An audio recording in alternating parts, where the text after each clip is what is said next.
जब भारत की मिट्टी दर्द और अत्याचार से चीख रही थी, उस समय जंगल के शांत कानों में एक आंधी जम रही थी। कहानी उस नायक की जिसने न केवल अंग्रेजों से लोहा लिया, बल्कि आदिवासियों के स्वाभिमान और अधिकारों के लिए अपनी जान तक कुर्बान कर दी।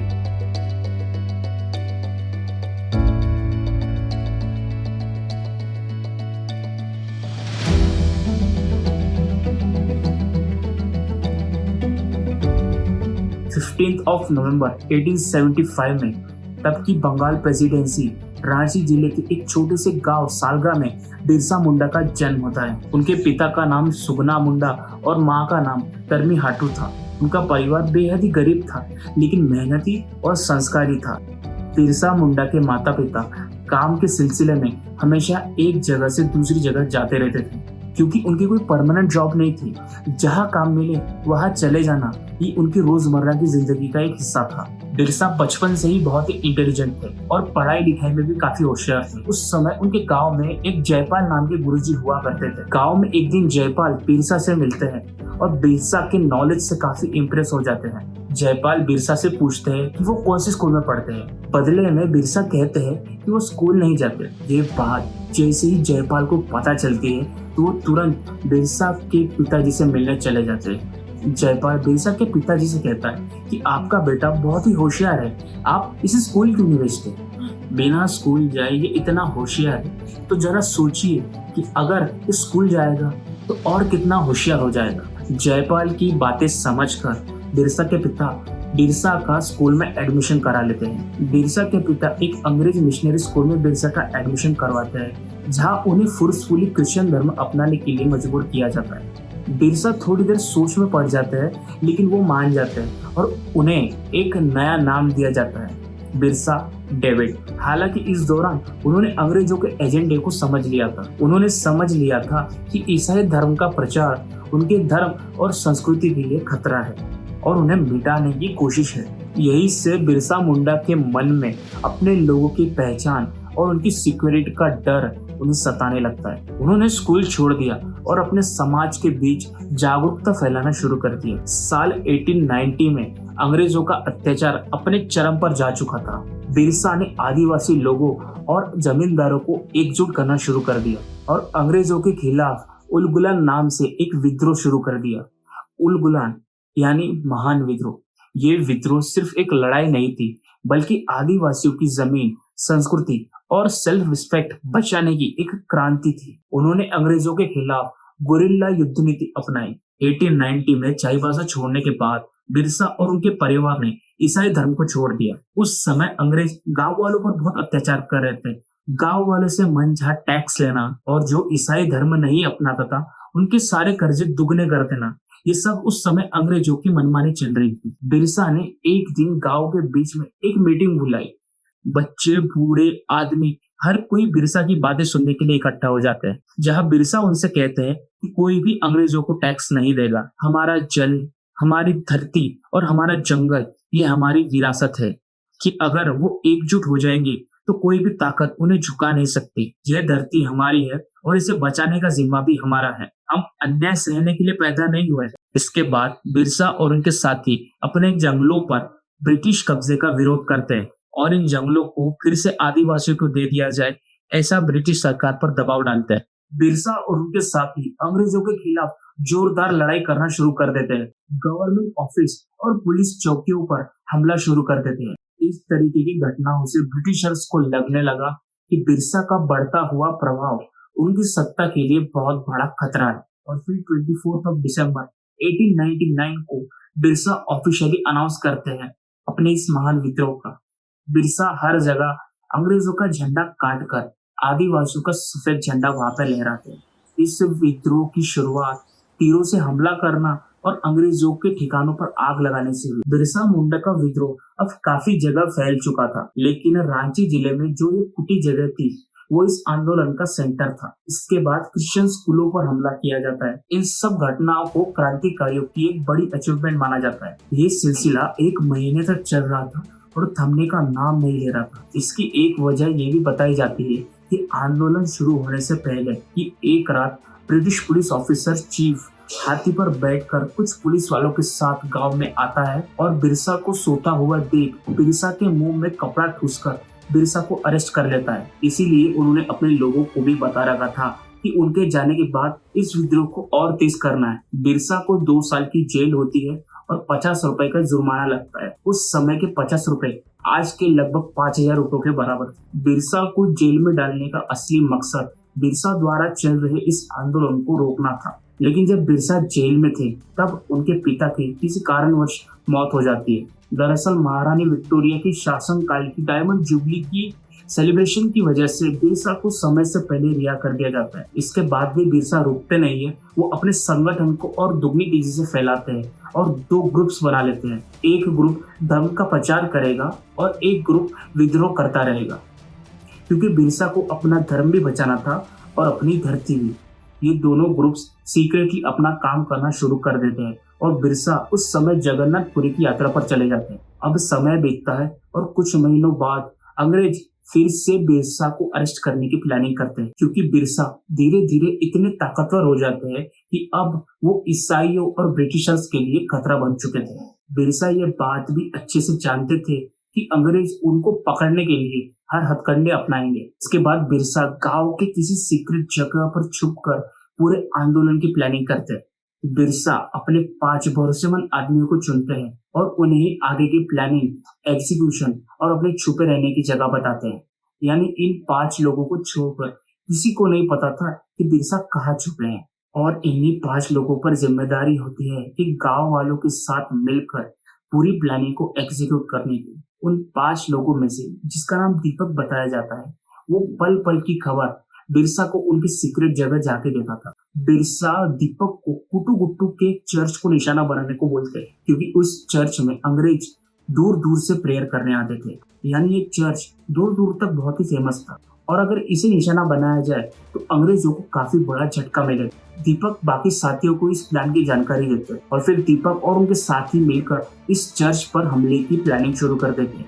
वैसे तो इस इंसिडेंट के प्रूफ मुझे ऑनलाइन कहीं नहीं मिले हैं, लेकिन कुछ थ्योरीज है वो मैं आपसे जरूर शेयर करूंगा। ये 5 लोग इस चर्च की रेकी करना शुरू कर देते हैं ताकि उसे आग लगा सके।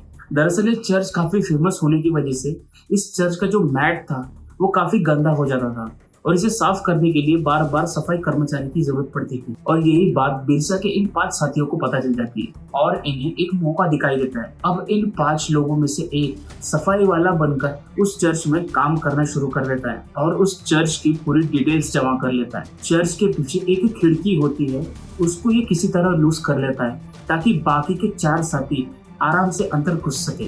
और ये खिड़की भी इतनी बड़ी होती है कि 2 से 3 लोग आराम से एक साथ अंदर आ सकते थे।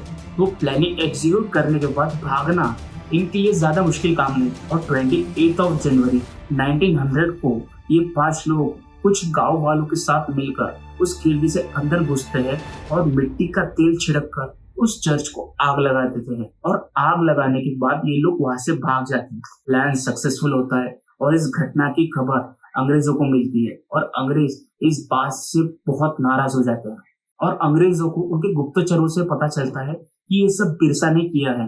तो अब अंग्रेज बिरसा को किसी भी हालत में अरेस्ट करने का ठान लेते हैं। अंग्रेज पूरी फोर्स लगा देते हैं, लेकिन बिरसा उन्हें कहीं नहीं मिलते। अंग्रेज बौखला जाते हैं कि आखिर बिरसा गए तो गए कहाँ। हर जगह कुछ गद्दार लोग जरूर होते हैं और बिरसा के साथ भी कुछ ऐसा ही हुआ। अंग्रेज बिरसा पर 500 रुपए का इनाम रखते हैं। तब के 500 रुपए आज के लगभग लाख रुपए के बराबर। अंग्रेज बिरसा पर इससे बड़ा इनाम भी रखते हैं कि जो भी बिरसा को पकड़ लाएगा उसे सारे कर्जों से माफ कर दिया जाएगा।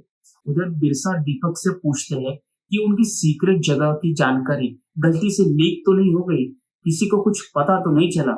इस चर्च के हमले के बाद बिरसा इससे भी कुछ बड़ा करने की सोचते हैं। उस समय बिरसा दीपक से कहते हैं कि अब ब्रिटिश ऑफिसर्स को निशाना बनाओ। बुर्ज गांव की पुलिस ऑफिसर और उसके 4 चौकीदारों को बिरसा के साथी मौत के घाट उतार देते हैं। सोनपुर परगना के जंगलों में सीजर नाम का एक जर्मन सौदागर था, उसके सर पर गोली मारकर उसकी भी हत्या कर दी जाती है। कुछ दिनों तक पूरे डिस्ट्रिक्ट में काफी टेंशन का माहौल रहता है कि बिरसा कहाँ छुपे थे। ये उन 5 लोगों को छोड़कर किसी को नहीं पता था, लेकिन अंग्रेज सिर्फ इंतजार कर रहे थे कि कोई तो इनाम के लालच में बिरसा का पता जरूर बताएगा। और फॉर्चुनेटली अनफॉर्चुनेटली ऐसा ही होता है। बिरसा की ही आदिवासी कम्युनिटी का एक आदमी जिसका नाम वीर सिंह था, वो दीपक की जासूसी करने लगता है। एक दिन दीपक बिरसा के पास जाता है तो बिरसा को इस बात का शक हो जाता है कि शायद कोई दीपक का पीछा कर रहा है। बिरसा ये बात दीपक को बताते हैं और बिरसा और दीपक मिलकर आसपास का पूरा एरिया तलाश करते हैं। लेकिन वीर सिंह बहुत ही चालाक था। वो दीपक और बिरसा की तलाशी लेने से पहले ही दूर झाड़ियों में छुप जाता है, जिससे बिरसा और दीपक उसे ढूंढ ना पाए। अब वीर सिंह को पता चल चुका था कि बिरसा कहाँ छुपा है। वो तुरंत भागकर ब्रिटिशर्स को इस बात की जानकारी दे देता है और फिर बिरसा और दीपक का एक और साथी जिसका नाम रजत था, वो वहां पर बिरसा से मिलने आता है।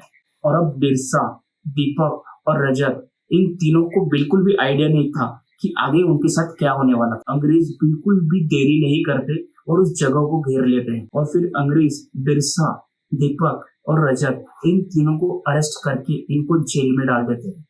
बिरसा को अलग सेल में रखा जाता है और रजत और दीपक को अलग सेल में रखा जाता है।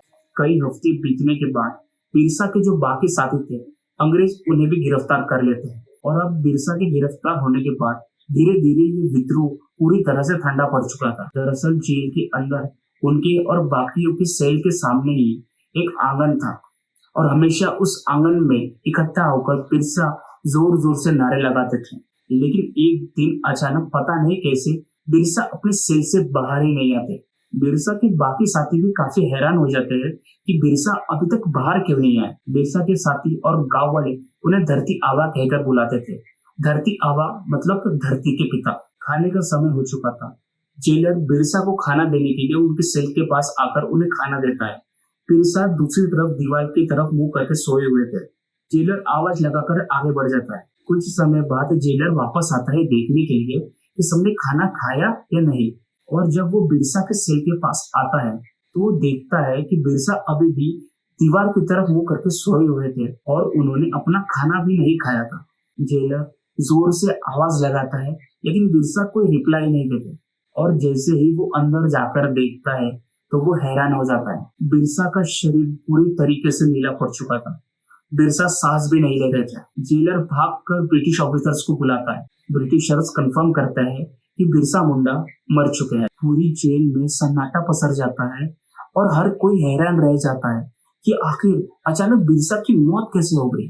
अंग्रेज ये बात बहुत अच्छी तरीके से जानते थे कि अगर उनके हाथों बिरसा को कुछ भी हुआ तो पूरा आदिवासी समाज पूरी तरीके से वायलेंट हो जाएगा। अंग्रेज ऐसा हरगिज नहीं चाहते थे, इसीलिए उन्होंने एक अफवाह फैलाई कि बिरसा की मौत हैजा नाम की बीमारी से हुई है। बिरसा को जेल में खून की उल्टी हुई जिससे बिरसा की मौत हो गई। लेकिन आप और मैं ये जानते हैं कि रियलिटी तो कुछ और ही थी।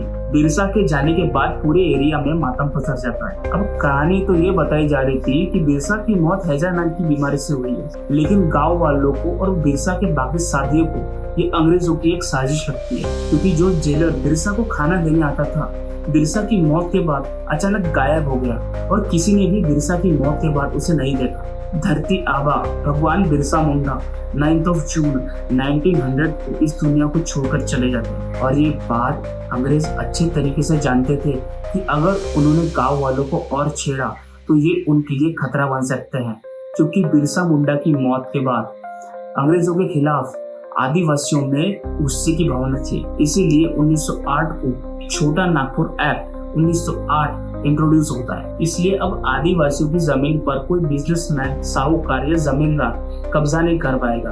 आदिवासियों की जमीन अब आदिवासियों की ही रहेगी। बिरसा का ये योगदान बहुत बड़ा था और जिसके सबूत आज भी हमें दिखाई देते हैं। जैसे आज का जो झारखंड है उसे बिरसा मुंडा के जन्मदिन पर ही बनाया गया। और इतना ही नहीं, रांची का Birsa Munda stadium, Birsa Munda airport, Birsa Munda university, Birsa Munda agriculture university, Birsa Munda college और भारत सरकार के कई बड़े इंस्टीट्यूशंस का नाम भी बिरसा मुंडा के नाम पर रखा गया। इस स्टोरी से आपको क्या सीख मिली ये नीचे कमेंट बॉक्स में जरूर बताइएगा।